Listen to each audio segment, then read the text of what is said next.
Madalas, ang mga kasal sa pagitan ng magkaibang lahi ay nagdudulot ng mga hamon dahil sa pagkakaiba ng kultura, lalo na sa mga konserbatibong pamilya. Madalas nangyayari ang matinding pagtutol sa ngalan ng pagprotekta sa tradisyon. Subalit, minsan, ang pagtutol na ito ay napakatindi hanggang sa tuluyang maputol ang ugnayan ng pamilya. Ito ang mismong naranasan ni Isabella von Weidelberg, ang kaisa-isang anak na babae ng isang marangal na pamilyang Aleman na may dalangdaang taong tradisyon. Nang ipahayag niya ang kanyang kasal sa isang lalaking Pilipino, nagngit-ngit sa galit ang kanyang ama. Tatapusin mo ba ang 300 taong tradisyon ng ating pamilya para lang pakasalan ang lalaking iyan mula sa Timog Silangang Asya? Dahil dito, naputol ang komunikasyon sa pagitan ng mag-ama sa loob ng 3 taon. Gayunpaman, ang reaksyon na ipinakita ng kanyang mga magulang matapos marinig ang balita tungkol sa kasal ng kanilang anak ay lubos na hindi inaasahan ng lahat. Ang mag-asawang maharlikang Aleman, na dating napakababa ang tingin sa Pilipinas at tinatanggihan ang kulturang Asyano, ay nagpakita ng hindi kapani-paniwalang pagbabago ng saloobin sa loob lamang ng ilang araw. Ang mas nakakagulat pa, sa paglipas ng panahon, ang kanyang mga magulang pa mismo ang unang nagbigay ng mga kamangha-manghang mungkahi. Ano nga ba ang mayroon sa Pilipinas na nakapagpalambot sa puso ng mga maharlikang Aleman na napakatatag sa kanilang 3 taong tradisyon? Sama-sama nating tunghayan ang kanilang nakaaantig na paglalakbay na lumampas sa mga hangganan ng bansa at pag-aakala upang maging isang tunay na pamilya. Kamusta? Ako si Isabella von Weidelberg. Ang kuwentong ibabahagi ko ay maaaring mahirap paniwalaan. Ito ay kuwento kung paano ang isang anak na babae mula sa isang kilalang maharlikang pamilya sa Alemanya ay umibig sa isang lalaking Pilipino at binago ang lahat. Ngunit ito ay tunay na nangyari. Lumaki ako malapit sa Heidelberg Castle sa Munich, sa estado ng Bavaria, Alemanya. Ang aming pamilya ay isang maharlikang pamilya na may kasaysayang higit sa 300 taon. Sa salinlahit-salinlahi, binuo namin ang aming yaman sa pamamagitan ng negosyo ng ubasan at real estate. Pinalaki ako ng aking ama, si Baron Friedrich von Weidelberg, at ng aking ina, si Margarete, upang maging isang tagapagmanang maipagmamalaki ng pamilya. Hanggang sa ako'y maging 28 taong gulang, ang buhay ko ay tumakbo ayon sa isang itinakdang senaryo. Mula pagkabata, tumanggap ako ng perpektong edukasyong pang-elite, mula sa musikang klasikal, pangangabayo, hanggang sa wikang Pranses. Nakamit ko pa ang aking titulo ng doktor sa larangan ng International Business Management sa Heidelberg University. Lahat ay naiinggit sa aking buhay. Ngunit sa isang sulok ng aking puso, palaging mayroong isang bigat. Sa pagmulat ng aking mga mata sa umaga, nakahanda na ang aking pang-araw-araw na iskediul. Sa umaga, pulong para sa pamamahala ng ubasan, sa hapon, mga sosyal na pagtitipon, at sa gabi, hapunan kasama ang pamilya. Ang parehong gawain ay paulit-ulit araw-araw. Isabella, ikaw ang kaisa-isang tagapagmana ng pamilya Weidelberg. Huwag mong kalimutan na palaging panatilihin ang iyong dignidad. Sawa na akong marinig ang mga salitang iyon mula sa aking ama. Ang aking opinyon at damdamin ay hindi mahalaga. Ang mahalaga lamang ay ang karangalan at tradisyon ng pamilya. Ang usapin ng kasal ay naging isang napakalaking stress. Inihanda na ng aking mga magulang ang ilang kandidato na sa tingin nila ay karapat-dapat. Lahat sila ay nagmula sa mga maharlikang pamilya o anak ng mga mayayamang negosyante. Nariyan si Alexander, anak ni Count Belsen, mula sa Frankfurt, hanggang kay Maximilian mula sa isang mayamang pamilya ng mga ngalakal sa Hamburg. Isabella, paano kung sa susunod na linggo ay makipagkita ka kay Alexander? Siya ay isang gwapong binata, sabi ng aking ina. Sa tuwing sinasabi iyon ni ina, pakiramdam ko ay nauubusan ako ng hininga. Para bang wala akong karapatang magmahal o mahalin.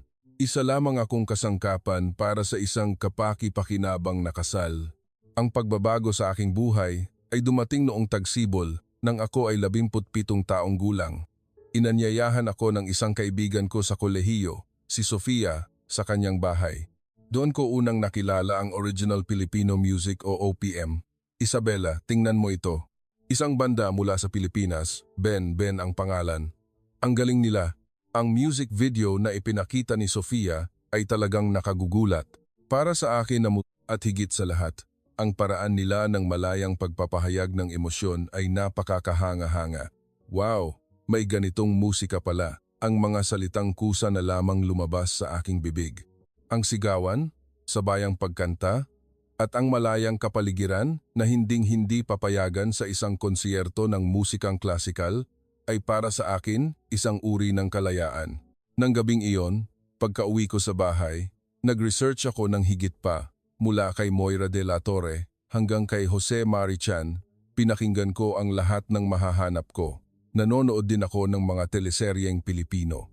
Habang nanonood ng isang romantikong drama, sa unang pagkakataon ay tunay akong umiyak. Mayroon palang ganito kalayang pag-ibig, naisip ko. Sa pagtingin sa pag-iibigan ng mga tauhan sa drama, kakaiba ang tibok ng puso ko. Nagsimula na rin akong magnais na umibig sa isang tao ng ganoon. Iyon ay isang lihim na hinding-hindi ko masasabi sa aking mga magulang. Lihim akong bumisita sa isang restaurant ng Pilipino sa sentro ng Munich. Sa unang pagkakataon, kumain ako ng adobo at lechon. Ang lasa ng mga pampalasa ay napakayaman at malinamnam, kaya't ilang beses akong uminom ng tubig. Ngunit kakaiba, gusto ko itong kainin muli. Ma'am, unang beses niyo po bang sumubok ng pagkaing Pilipino? Bati sa akin ng may-ari ng restaurant, isang mabait na ginang.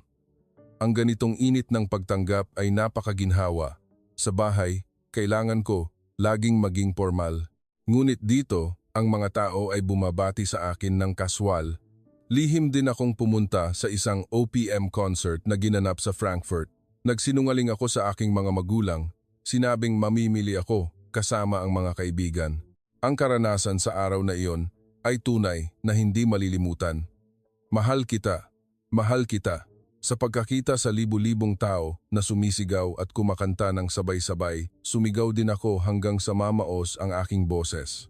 Sa buong buhay ko, hindi pa ako nakapagpahayag ng emosyon ng ganito kalaya. Nang umuwi ako at tumingin sa salamin, ang aking mukha ay napakaliwanag. Sa loob ng isang taon, lihim kong tinangkilik ang kulturang Pilipino. Nagsimula na rin akong mag-aral ng wikang Filipino ng mag-isa. Nakahanap ako ng isang basic Filipino course sa internet at pinanood ito. Magandang umaga. Salamat. Mahal kita. Habang nagsasanay ng pagbigkas, nang mag-isa sa aking silid, nakaramdam ako ng kakaibang kaba. Ang pangarap na isang araw ay makapunta sa Pilipinas ay isinilang. Noong taglamig sa edad na 28, dumating ang araw na ganap na nagpabago sa aking buhay. Pumunta ako upang dumalo sa isang kombensyon ng kulturang Pilipino sa Berlin. Ngunit ng gabing iyon, napunta ako sa isang mapanganib na sitwasyon. Hating gabi na sa istasyon ng subway, isang grupo ng mga lasing na lalaki ang lumapit sa akin. Tila pinupuntirya nila ang aking mamahaling handbag at relo. Wow, tunay na Chanel ba ito? Magkano to? Mukhang mayaman si Miss, sabi ng isa sa kanila. Nanginginig ako sa takot. Ito ang unang pagkakataon na naranasan ko ang ganitong sitwasyon. Karaniwan, palaging may super na naghahatid at sumusundo sa akin. Ngunit noong araw na iyon, gumamit ako ng pampublikong sasakyan ng mag-isa. Biglang may lumitaw. Isang matangkad at maayos na bihis na lalaking Asyano. Sa perpektong Aleman, pinakalma niya ang sitwasyon. Anong ginagawa niyo dito? Umalis na kayo ngayon o tatawag ako ng pulis. Sa isang mahinahon ngunit matatag na boses, umalis ang mga lasing na lalaki. Ang lalaking iyon ay si Jose Reyes. Okay ka lang ba? Sa susunod, huwag kang maglakad mag-isa ng ganitong oras. Napakadelikado, sabi niya. Nang makita ko ang kanyang tapat na tingin na puno ng pag-aalala, kakaiba ang tibok ng puso ko. Ito ang unang pagkakataon na nakakita ako ng isang Asyano nang malapitan at siya ay mas gwapo kaysa sa aking inaasahan. Ang kanyang taas ay nasa 180 cm at napakaayos ng kanyang pananamit. Nag-usap kami sa isang 25 oras na cafe habang ako'y nagpapasalamat. Si Jose pala ay isang marketing manager na nagtatrabaho sa branch sa Alemanya ng isang multinasyonal na kumpanya mula sa Pilipinas. Siya ay 30 taong gulang at halos 2 taon na sa Alemanya. Mahilig ka ba sa OPM? Ang una kong tanong. Tila labis na nagulat si Jose. Ha? Isang Aleman na may alam sa OPM? Kakaiba yan. Sa sandaling iyon, nagsinungaling ako. Sinabi kong isa lamang akong ordinaryong postgraduate student na mahilig sa kulturang Pilipino. Imposibleng sabihin ko na nagmula ako sa isang maharlikang pamilya. Gustong-gusto ko rin ang Ben-Ben. Interesado talaga ako sa kulturang Pilipino, sabi ko. Wow, talaga? Ang makakilala ng tulad mo dito sa Alemanya ay parang panaginip, masayang sagot ni Jose. Ang kanyang tapat na kagalakan ay napakagandang tingnan. Kung ganon, gusto mo bang turuan kita tungkol sa tunay na Pilipinas? Magandang umaga.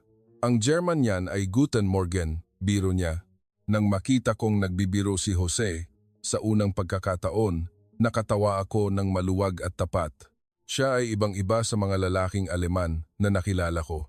Hindi niya tiningnan ang aking estado o sinubukang magtago ng anuman. Talaga bang tuturuan mo ako?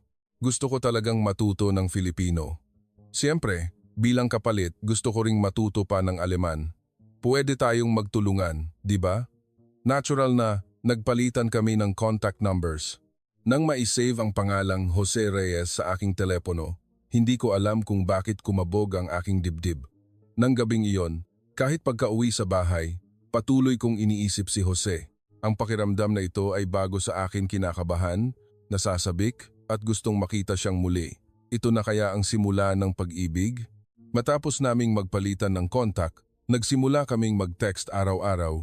Sa simula, ang dahilan ay pag-aaral ng Filipino, ngunit sa kalaunan, nagsimula kaming magbahagi tungkol sa aming pang-araw-araw na buhay. Ngayon sa opisina, sinabi ng German kong katrabaho na mabaho raw ang amoy ng durian. Medyo nalungkot ako, sulat ni Jose sa kanyang mensahe. Sa pagbabasa niyon, sumakit din ang puso ko. Lalo akong naging maingat sa pag-iisip kung ano ang iisipin niya kung malalaman niyang Aleman ako. Hindi lahat ng Aleman ay ganyan. Ako nga, gustong-gusto ko ang durian. Hindi iyon kasinungalingan. Talagang nagsimula na akong magustuhan ang durian, ngunit ang pagtatago ng aking tunay na pagkatao ay naging isang pabigat. Ang aming unang opisyal na date ay sa isang maliit na restaurant ng Pilipino sa sentro ng Munich. Pinili ni Jose ang restaurant at ang pagkain ay talagang masarap. Isabella, ang galing mo nang gumamit ng kubyertos. Dati, medyo hirap ka pa, puri ni Jose, at gumaan ang pakiramdam ko. Sa totoo lang, lihim akong nagsanay sa bahay. Naghanap pa ako sa YouTube kung paano gumamit ng tinidor at kutsara sa paraang Pilipino. May sinabi ang may-ari ng restaurant kay Jose sa Filipino at namula ang mukha ni Jose. Anong sabi niya? Tanong ko. Wala. Sabi niya, maganda raw ang girlfriend ko. Nang marinig ko ang mga salitang iyon, ang puso ko ay kumabog ng napakabilis. Girlfriend? Hindi pa naman kami opisyal na magkasintahan. Kakaibang pakiramdam. Mula noong araw na iyon, 3 beses kaming nagkikita sa isang linggo. Palaging iniisip ni Jose na ako ay isang postgraduate student na maraming alam tungkol sa kulturang Aleman, kaya madalas siyang magtanong ng maraming bagay tungkol sa Alemanya. Talaga bang on time ang mga Aleman? Oo, tama. Sa Alemanya, ang pagiging huli sa isang usapan ay itinuturing na napakawalang galang. Ang mga tanong na tulad nito ay hindi mahirap para sa akin. Iyon ang kulturang aking sinilangan at kinalakihan. Ngunit kapag kailangan kong magsalita tungkol sa aking sarili, kailangan kong laging mag-ingat. Kumusta ang pamilya mo? Anong trabaho ng mga magulang mo?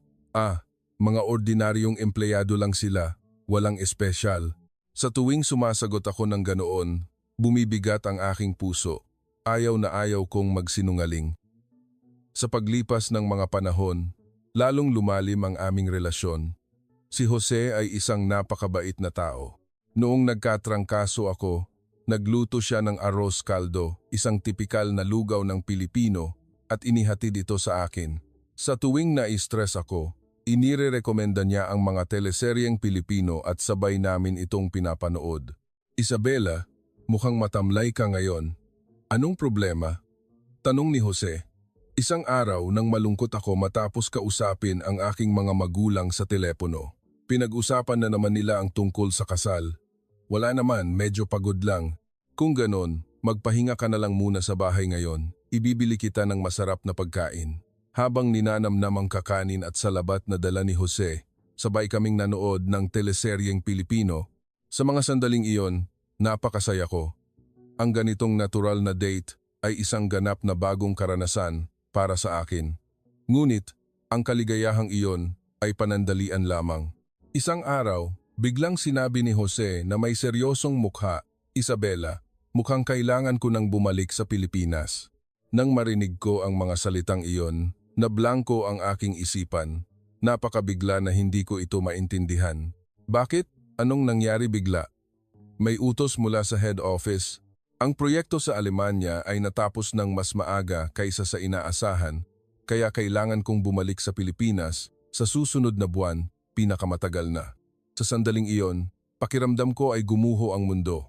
Kalahating taon ko palang nararamdaman ang ganitong pakiramdam at ngayon ay kailangan na naming maghiwalay. Paano na tayo? Hindi ko alam. Talagang hindi ko alam. Ang makilala ka ang pinakamasayang nangyari sa buhay ko sa Alemanya, sabi ni Jose, na may namumuong luha sa mga mata. Nang makita ko siyang ganoon, lalong sumakit ang puso ko. Pwede naman tayong mag-long distance relationship. Ngayon, may video calls at messaging naman. Pero kailangan mong manatili sa Alemanya at ako ay sa Pilipinas. Okay lang ba yon? Walang problema. Kung mahal natin ang isa't isa, hindi hadlang ang distansya. Habang sinasabi iyon, may ibang iniisip ako sa aking kalooban. Posible kayang pumunta ako sa Pilipinas, ngunit hindi ko ito masabi. Sa araw ng pag-alis ni Jose, inihatid ko siya sa paliparan. Hanggang sa sandaling iyon, nagpapanggap pa rin akong isang ordinaryong German postgraduate student. Tawagan mo ako, ha? At kahit kailan, pumunta ka sa Pilipinas. Gusto kong ipakita sa iyo ang tunay na Pilipinas. Oo, siguradong pupunta ako. Nang magkayakapan kami para sa pamamaalam, pareho kaming umiyak. Hindi ko inakalang ganito kasakit ang paghihiwalay. Pagkatapos niyang bumalik sa Pilipinas, araw-araw pa rin kaming nag-uusap. Kahit medyo mahirap dahil sa pagkakaiba ng oras, hindi kami lumaktaw ng isang araw man lang sa pagpapalitan ng mensahe. Isabela, hindi mo ba gustong pumunta sa Pilipinas? Mas maganda pa ito kaysa sa nakikita mo sa mga drama. Talaga, ano bang maganda roon? Masarap ang pagkain, mababait ang mga tao, at lalo na ang ganda ng tanawin sa gabi ng Maynila. Gusto kong makita iyon, kasama ka. Sa tuwing nakakatanggap ako ng ganoong mensahe, lalong lumalaki ang aking kuryosidad tungkol sa Pilipinas. Gusto ko talagang pumunta doon. Ngunit, ang problema ay ang aking mga magulang. Kung sasabihin kong gusto kong maglakbay sa ibang bansa, tiyak na tatanungin nila kung saan at sino ang kasama. Kung sasabihin kong mag-isa akong pupunta sa Pilipinas, tiyak na hindi sila papayag. Kaya nagsinungaling ako ng kaunti. Sinabi kong magbabackpacking ako sa Asia kasama ang mga kaibigan sa kolehiyo. Sinabi kong lilibutin namin ang Pilipinas, Thailand at Vietnam. Isabela, hindi ba delikado sa Asia? Hindi ka naman mag-isang pupunta, di ba? Tanong ni ina. Sinabi ko na nang kasama ko ang mga kaibigan ko, ma. Tsaka, napakaligtas na sa Asia ngayon. 1 linggo ang kinailangan para makumbinsi ang aking ina. Mas mahigpit pa ang aking ama.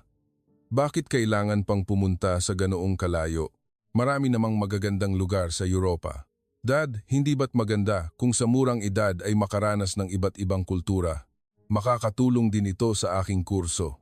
Ang dahilan na nag-aaral ako ng International Business Management ay malaking tulong. Sa wakas, sa pahintulot nilang dalawa, nag-book ako ng tiket papuntang Pilipinas. Nang sabihin ko kay Jose na darating ako, tuwang-tuwa siya. Talaga? Kailan ka darating? Susunduin kita sa airport. Sa Biyernes, 2 linggo mula ngayon, pero huwag ka nang mag-abala. Anong ibig mong sabihin? Siyempre, kailangan kitang samahan habang nandito ka sa Pilipinas. At sa unang pagkakataon sa aking buhay, tumapak ako sa lupain ng Pilipinas. Mula sa paglapag sa Ninoy Aquino International Airport, lahat ay bago, mas moderno at malinis kaysa sa aking inaasahan. Hinihintay na ako ni Jose sa airport at ang makita ang kanyang mukha pagkatapos ng ilang buwan ay napakasayang pakiramdam. Ngunit kasabay nito, kinakabahan din ako. Makaka-adjust kaya ako ng maayos sa Pilipinas? Isabela, dumating ka talaga. Parang panaginip, sabi ni Jose na may malawak ng ngiti at niyakap ako. Lahat ng aking alalahanin ay biglang naglaho. Sigurado ako na hanggat kasama ko ang lalaking ito, magiging maayos ang lahat. Kumusta ang Pilipinas? Ang ganda ng facilities ng airport, di ba? Nagulat talaga ako. Mukhang mas moderno pa kaysa sa Alemanya. Mula noong araw na iyon, sa loob ng 2 linggo, ipinakita sa akin ni Jose ang lahat ng sulok ng Pilipinas. Ang karangyaan ng Intramuros sa Maynila, ang kasiglahan sa paligid ng Ayala Triangle, ang marangyang kapaligiran sa Greenbelt, hanggang sa magandang tanawin ng lungsod sa gabi. Lahat ay kahanga-hanga, lalo na ang kabaitan ng mga Pilipino. Nang maligaw ako, magiliw nilang itinuro ang daan at sa mga restauran, napakabuti ng serbisyo. Ibang-iba sa formal na kapaligiran na nararamdaman ko sa Alemanya. Napakabuting bansa pala talaga ng Pilipinas. Oo, hindi ko inakalang ganito kababait ang mga tao. Masaya akong nagustuhan mo. Marami nang nabawas sa mga maling akala mo tungkol sa Pilipinas, di ba? Noon ko lang napagtanto. Hindi ko namamalayan, mayroon pala akong mga maling akala tungkol sa Pilipinas. At kung gaano kamali ang mga iyon, lumipas ang 2 linggo ng napakabilis. Habang papalapit ang araw ng aking pag-uwi, nalungkot kami ni Jose. Isabela, sa susunod, mas matagal ka sanang manatili. Marami pa akong gustong ipakita sa iyo. Oo, babalik ako. Nag-enjoy talaga ako. Ngunit sa aking kalooban, may iba akong iniisip. Paano kung hindi lang pagbisita, kundi subukang manirahan sa Pilipinas? Isang mapangahas na ideya. Pagkabalik ko sa Alemanya, ang mga alaala sa Pilipinas ay patuloy na umiikot sa aking isipan. Dahan-dahan, lumago ang paniniwalang iyon. Gusto kong manirahan sa Pilipinas. Gusto kong mamuhay kasama si Jose. Matapos buuin ang aking desisyon na manirahan sa Pilipinas, tinawagan ko ang aking mga magulang. Ngunit ang kanilang reaksyon ay mas matindi kaysa sa aking inaasahan. Isabela, sabi mo 6 na buwan lang, mahigit 1 taon ka na riyan. Kailan ka uuwi? Ang boses ng aking ina ay puno ng pag-aalala at galit. Naglakas loob akong sabihin ang totoo. Ma, gusto ko pang manatili ng mas matagal sa Pilipinas. Maayos ang takbo ng trabaho ko dito at napakasaya ko. Anong sabi mo, Isabela? Nababaliw ka na ba? Inagaw ng aking ama ang telepono. Ang kanyang boses ay nanginginig sa galit. Matagal na panahon na mula noong huli kong nakitang ganito kagalit si ama. Dad, gusto ko ring mabuhay para sa sarili ko. Dito, nararamdaman kong tunay akong kailangan. Huwag kang magsalita ng kalokohan. Umuwi ka na agad sa Alemanya. Anong gagawin mo riyan? Doon ko ibinagsak ang mas malaking bomba. Sinabi ko sa kanila na kasintahan ko si Jose. At may kasintahan ako, isa siyang Pilipino. Ganap na katahimikan sa kabilang linya. Ilang segundo pagkatapos, narinig ang pagsabog ng galit ng aking ama. Isang Pilipino? Talaga bang nabaliw ka na? Tatapusin mo ba ang 30 taong tradisyon ng ating pamilya sa ganyang paraan? Dad, napakabuting tao ni Jose. Tapat siyang nagmamahal sa akin. Pag-ibig? Hindi mo ba naiisip na lumalapit lang sa iyo ang lalaking iyan dahil sa yaman mo? Mag-isip ka nga, iyon ay talagang nakakagulat.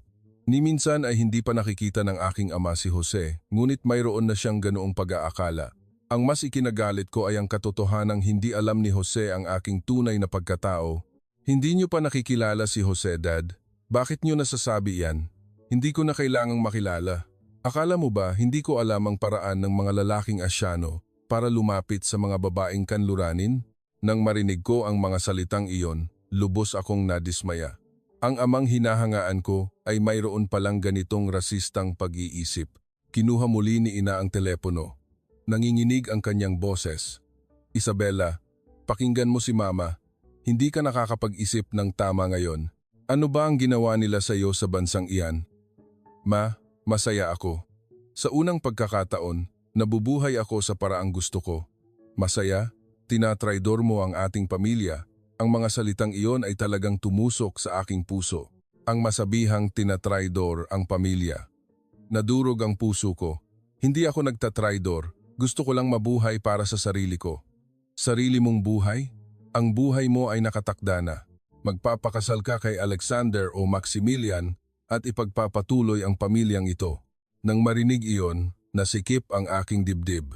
Ang aking opinyon ay walang halaga. Ang iniisip lamang nila ay ang kapakinabangan. Kung ganon, hayaan ninyo akong gawin ang gusto ko. Dahil hindi nyo naman iniisip ang kaligayahan ko. Isabela, ang lakas ng loob mong magsalita ng ganyan sa mga magulang mo, sigaw ng aking ama sa galit. Nang makita kong ganoon si ama, hindi ko na rin napigilan ang aking sarili. Anong dapat kong gawin? Mabuhay magpakailanman bilang isang manika ng pamilya?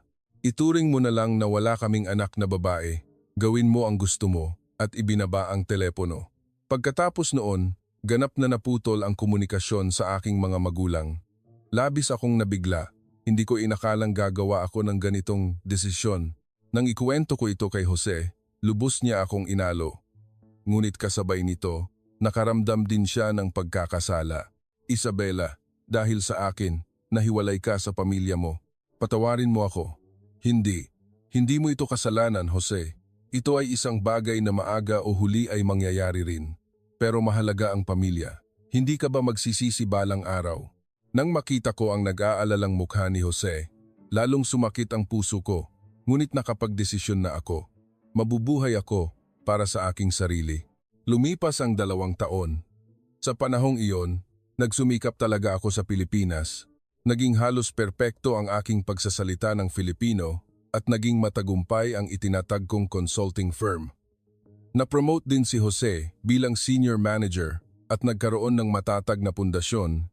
Isang hapon habang namamasyal kami sa isang parke, napakaganda ng paglubog ng araw na nagbibigay ng ginintuang sinag sa mga gusali ng Makati.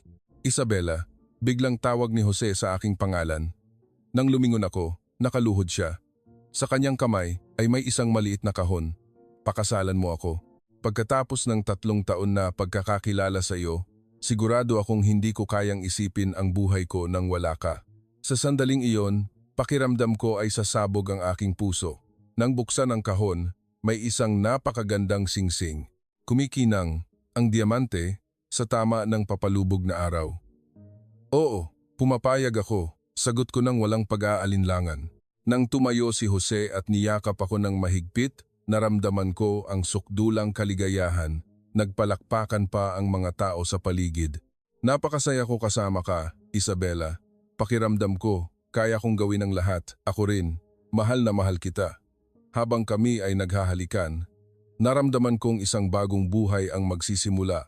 Ngunit kasabay nito, nag-aalala rin ako kung paano ko sasabihin ang balitang ito sa aking mga magulang. Ilang araw pagkatapos, naglakas loob akong sabihin ang balita ng aking kasal sa aking mga magulang. Ang tumawag pagkatapos ng 2 taon, nanginginig talaga ako. Ma, ako to, si Isabela. Isabela, nasaan ka ngayon? Ang boses ni ina ay puno ng pananabik at galit. Naisip ko kung gaano niya ako na-miss sa loob ng 2 taon. Nasa Pilipinas po ako at magpapakasal na. Sandaling katahimikan.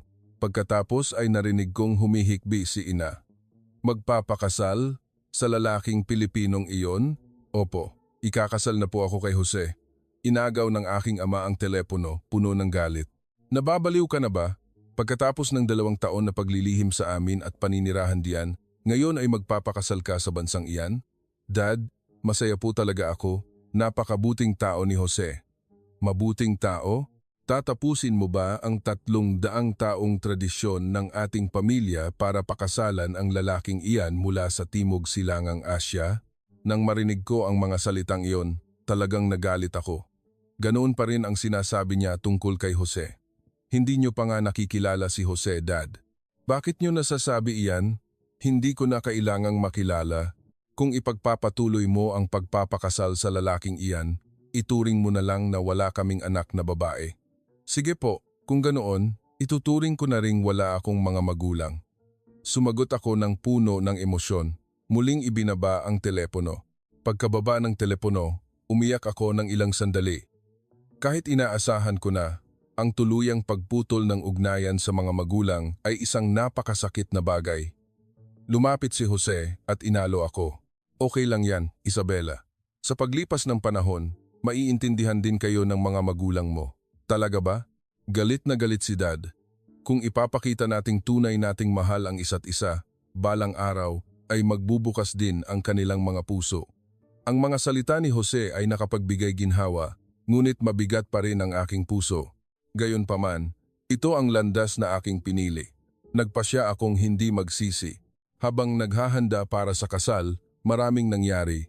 Una, kailangan kong sabihin ang aking tunay na pagkatao kay Jose. Sa loob ng 3 taon, nagsinungaling akong isang ordinaryong postgraduate student, ngunit ngayon na ang oras para sabihin ang totoo.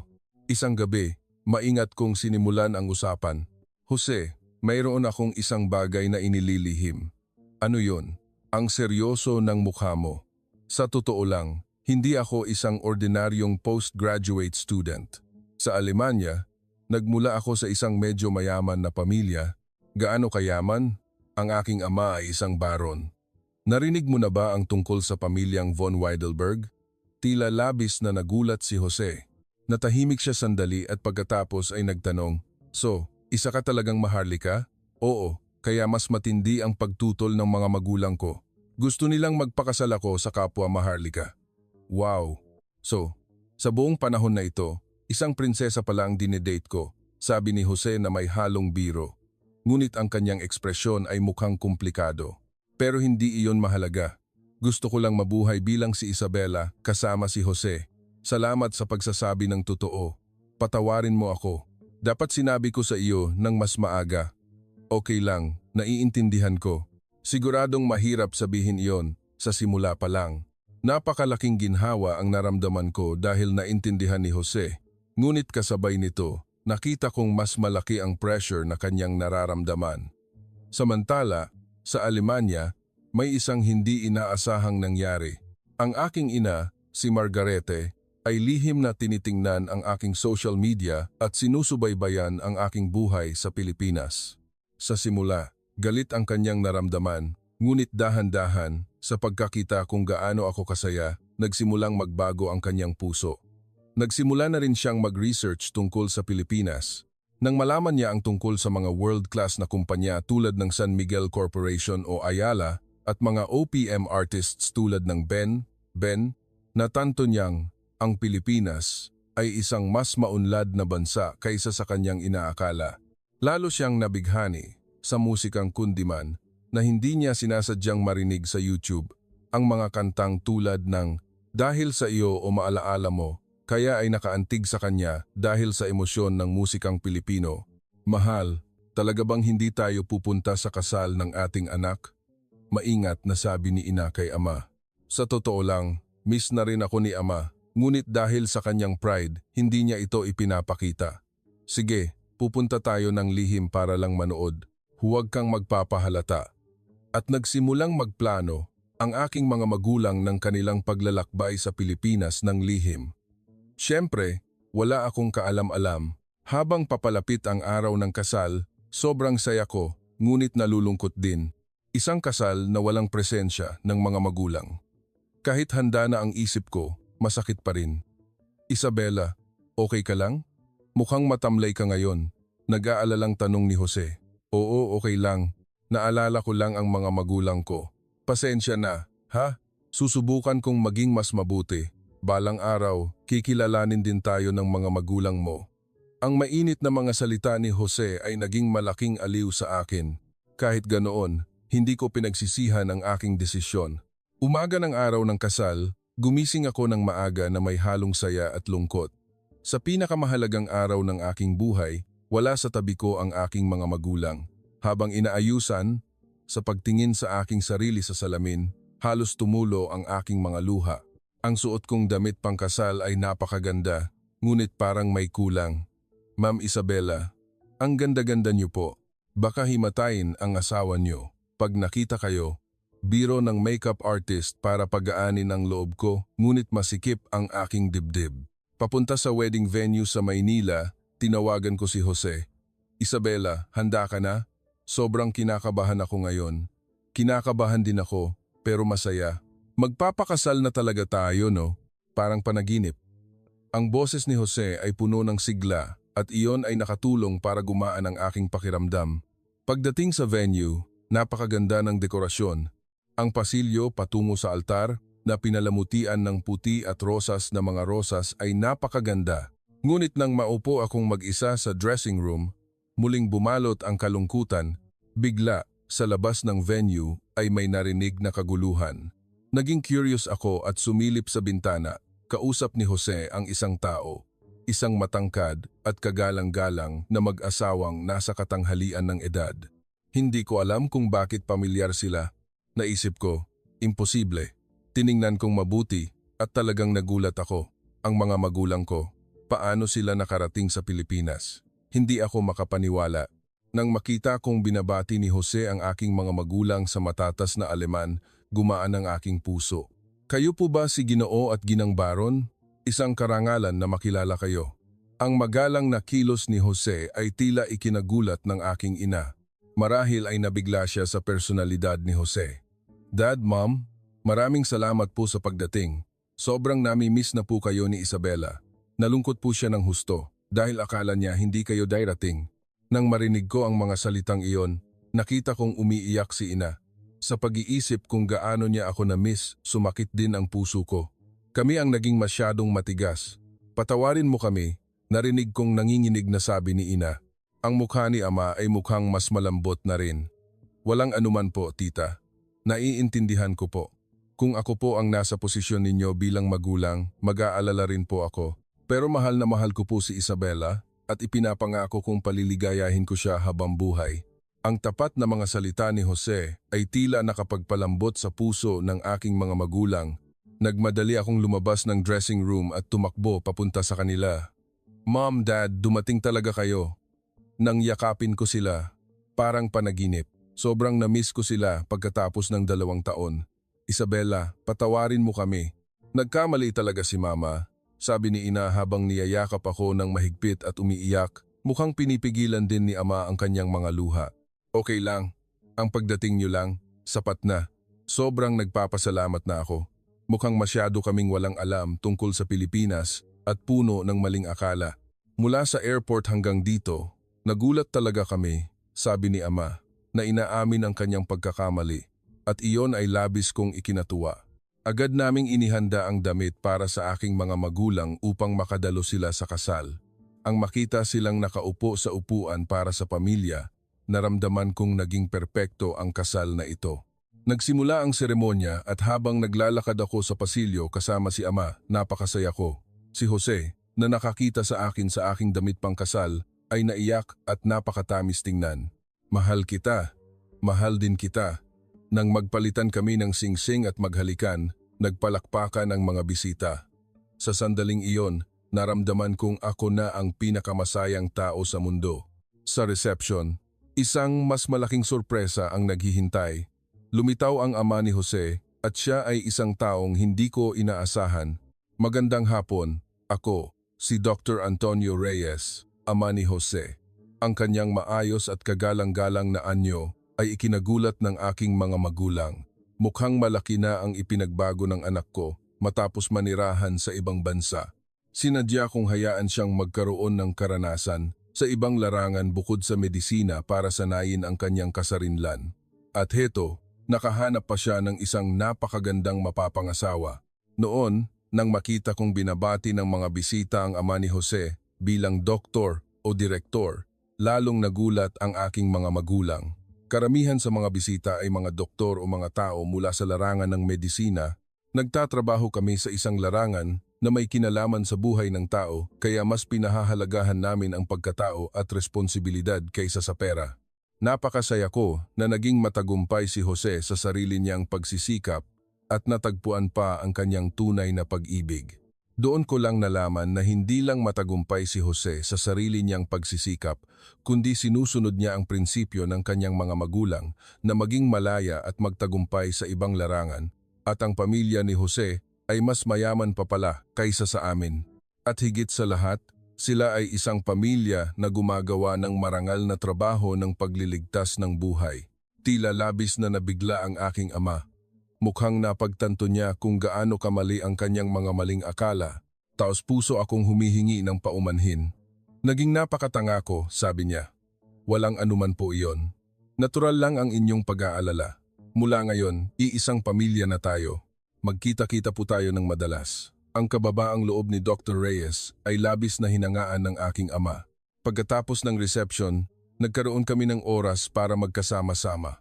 Pagkatapos ng 2 taon, napakaraming bagay ang gusto naming pag-usapan. Isabela, hindi alam ni ama na ganito kakasaya sa Pilipinas. Patawarin mo talaga si ama. Okay na po, Dad. Ang pagdating niyo lang, sobrang nagpapasalamat na ako. At ang binatang si Jose, napakabuti niya. Paano kami naging bilanggo ng aming mga maling akala? Napakasaya ko na kinilala na ng aking mga magulang si Jose. Sa sumunod na linggo, nilibot namin ang Pilipinas kasama ang aking mga magulang. Nag-south kami ng Barong at Filipiniana at nagpakuha ng litrato sa Intramuros, namili sa Greenbelt. Sinubukan din nila ang lechon at beer sa isang kainan at naranasan ang tradisyonal na spa. May ganitong kultura pala. Kamangha-mangha. Wala nito sa Alemanya, sabi ni ama na may pagkamangha habang sinusubukan ang reflexology. Nahulog naman ang loob ng aking ina sa tradisyonal na salabat ng Pilipinas. Habang umiinom ng tsaa sa isang cafe, mukha siyang napakasaya. Ang babait talaga ng mga tao sa bansang ito. Oo, lahat ng nakakasalubong sa daan ay napakapalakaibigan. Nang makita kong nabibighani ang aking mga magulang sa Pilipinas, at sa mga tao nito, naramdaman ko ang labis na pagmamalaki. Sa totoo lang, plano naming mag-honeymoon sa Alemanya. Ang layunin ay para formal na magbigay galang sa aking mga magulang at makipag-ayos. Dahil dumating na sila sa Pilipinas, naisip kong mas maganda kung sabay-sabay kaming pupunta sa Alemanya. Mom, Dad, plano po naming mag-honeymoon sa Alemanya. Paano po kung sumama kayo? Gusto kong ipakita kay Jose ang tunay na Alemanya. Talaga? Kung ganoon, kami na ang magiging direktang tour guide ninyo. Masayang sabi ni ina. Gusto rin ni ama na ipakita kay Jose ang magagandang lugar sa Alemanya. Makalipas ang 1 linggo, sabay-sabay kaming lumipad patungong Alemanya. Sa pagkakataong ito, ang aking mga magulang ang naging tour guide at ipinakita ang magagandang lugar sa Alemanya. Ang tanawin ng Alps mula sa Neuschwanstein Castle ay talagang kamangha-mangha. Nang makita kong labis na namamangha si Jose sa kagandahan ng Alemanya, mukhang ipinagmamalaki rin ito ng aking mga magulang. Sa mga ubasan sa tabi ng Ilog Rhine, ipinaliwanag din nila ang kasaysayan ng aming pamilya. Seryosong nakinig si Jose at maraming itinanong. Napakagandang lugar. Ngayon, naiintindihan ko na kung bakit namimiss ni Isabela ang lugar na ito, pero masaya rin sa Pilipinas. Dapat bisitahin din natin iyon ng madalas, sabi ni ina, at kakaibang pakinggan na namimiss na niya ang Pilipinas. Ang hapunan sa Heidelberg Castle ay tunay na romantiko. Napakaganda ng tanawin sa gabi ng Heidelberg mula sa kastilyo. Jose, mula ngayon, bahagi ka na rin ng pamilyang Heidelberg. Ituring mo na itong sarili mong tahanan, sabi ni ama. Ang mga salitang iyon ay labis na ikinatuwa ni Jose. Jose, salamat sa pagpapasaya sa aming anak. Mula ngayon, tunay ka na rin naming anak. Noon formal na kinilala ni ama si Jose. Yumuko ng malalim si Jose at nagpasalamat. Dad, Mom, paliligayahin ko po si Isabela habang buhay at magiging tulay din po ako sa pagitan ng Pilipinas at Alemanya. Iyon ay isang napaka-emosyonal na sandali. Sa wakas, naramdaman namin kami ay isang tunay na pamilya. 1 taon pagkatapos ng kasal, may magandang balita, buntis ako. Nang sabihin ko ang balitang ito sa aking mga magulang, tuwang-tuwa sila. Talaga? Magiging lolo't lola na kami? Umiyak si ina sa kabilang linya at sinabing magsisimula na siyang mag-aral ng Filipino. Gusto raw niyang turuan ang kanyang apo ng Aleman at kausapin din ito sa Filipino. Labis akong naantig. Naging interesado rin si ama sa kultura ng tsa sa Pilipinas at pinag-aaralan ito. Pagkatapos isilang ang aming anak, naging abala ngunit masaya ang aming mga araw. Pumupunta ang aking mga magulang sa Pilipinas tuwing 6 na buwan para alagaan ang kanilang apo at madalas din kaming pumunta sa Alemanya. Lola, magandang umaga. Lolo, guten Morgen. Ang makita ang aming anak na lumalaki habang sabay na natututunan ang Filipino at Aleman ay kamangha-mangha. Labis din itong ipinagmamalaki ng aking mga magulang na nakakapagsalita ang kanilang apo sa 2 wika. Isang araw, sinabi sa akin ni Ina, "Isabela, mali talaga si Mama. Ang natagpuan mo ay hindi lang pag-ibig, kundi isang tunay na buhay." Ma, ngayon, naiintindihan ko na rin. Tayo ay isang tunay na pamilya. Lilikha tayo ng isang magandang kuwento ng pag-ibig sa pagitan ng Pilipinas at Alemanya. Noong bisperas ng Pasko noong nakaraang taon, nagtipon ang buong pamilya sa harap ng aming kastilyo sa Heidelberg. Ako at si Jose, ang dalawang lolo't lola, at ang aming anak na matatas mag-Filipino at Aleman. "Mahal kita, ich liebe dich." Ang inosenteng sigaw ng aming anak ay nagpatawa sa buong pamilya. Kahit magkaiba ang wika, iisa ang aming pag-ibig. Sa isang manyebeng gabi ng taglamig sa Alemanya, ang tunay na kwento ng pag-ibig sa pagitan ng magkaibang lahi ay nabuo. Kung iisipin, dahil sa lahat ng mga hidwaan at paghihirap, naging mas mahalaga kami bilang isang pamilya